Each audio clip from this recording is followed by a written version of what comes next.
Nobel পাওয়া খুব সহজ ব্যাপার না। নোবেল এমন ব্যক্তিকেই দিবে যারা আমেরিকার গোলামি করবে। কথাটা কেন বললাম? তালেবানের নীতির মধ্যে ইসলামের কিছু নেই। কথাটা কে বলছেন? মালালা ইউসুফজাই।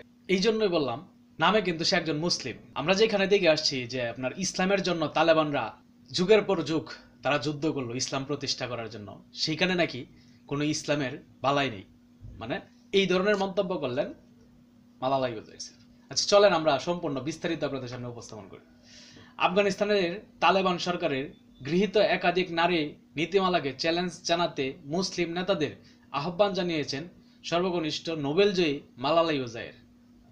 রোববার 12 জানুয়ারি বিবিসির এক প্রতিবেদনে জানানো হয় এই তথ্য।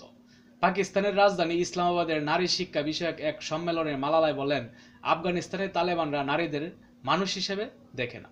তিনি মুসলিম নেতাদের উদ্দেশ্যে বলেন, তালেবানেরা নীতির মধ্যে ইসলামের কিছু নেই।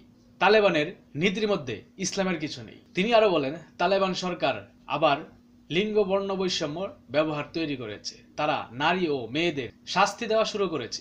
আফগানিস্তানের বিশ্বের একমাত্র দেশ যেখানে মেয়েদের ষষ্ঠ শ্রেণীর পর শিক্ষা সম্পূর্ণভাবে নিষিদ্ধ করা হয়েছে। আচ্ছা, নারী শিক্ষা নিয়ে কথা বলায় 2012 সালে 15 বছর বয়সের মালালাকে হত্যার লক্ষ্যে গুলি করে তালেবানের এক বন্দুকধারী। মালালা সেই সময় মাথায় গুলিবিদ্ধ হয়েও ভাগ্যক্রমে বেঁচে যান।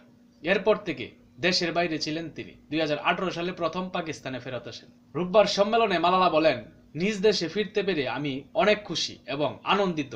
নারীদের শিক্ষা বিমুখী করে রাখতে পাকিস্তানের জনগণের নিরাপত্তা হুমকিতে পড়তে পারে বলে মন্তব্য করেন তিনি। এই সময় মোকাবেলা করতে না পারলে গোটা সমাজেই পিছিয়ে পড়বে। এর আগে গত শনিবার সম্মেলনে প্রথম দিন সেখানে বক্তব্য দেন পাকিস্তানের প্রধানমন্ত্রী শাহবাজ শরীফ। মালালা শিশুদের প্রতি অবিচারের বিরুদ্ধে ওই নারী শিক্ষা অধিকার প্রতিষ্ঠার লড়াইয়ের জন্য 2014 সালে শান্তিতে নোবেল অর্জন করেন। আচ্ছা যাই হোক, নোবেল তিনি অর্জন করতে পারছেন, কিন্তু উনি যে অভিযোগটা তুললেন যে আফগানিস্তানে ইসলামের কোনো বালাই নেই, ইসলাম শিখতে হইলে আমাদের মালালা ইউসুফের কাছে যাইতে হইব। তো এই জন্যই বললাম যে নোবেল আসলে সবাই পায় না, বা নোবেল আপনার যাকে তাকে নোবেল দেওয়া হয় না। যদি নোবেল সত্যিকার অর্থেই যদি আপনার সঠিক মানুষকে নোবেল দিত, তাইলে আপনার আমাদের একজন চিকিৎসক, কি জানি নাম, আপনার ফাতেমা সিদ্দিক না কি জানি একজন ডাক্তার, ওনার নামটা কি জানি না, ডাক্তার আমার খেয়াল আসতেছে না, ওনাকে কিন্তু এখন পর্যন্ত তারা আমেরিকানরা আটক করে রাখছে। ঠিক আছে, তো উনিও মুসলিম, সেও একজন নামদারি মুসলিম। মুসলিমদের মধ্যে পার্থক্য এটাই। এখান থেকেই বুঝতে হবে যে নোবেলটা আসলে এত সহজ না। আপনি যত ভালোই করেন, নোবেল পেতে গেলে তাদের পা চাটতে হবে, তাদের দাস হইতে হবে, তখনই আপনি একমাত্র নোবেল অর্জন করতে পারবেন। যাই হোক, এতটুকুই বলার ছিল। ভালো থাকবেন সকালে। আসসালামু আলাইকুম।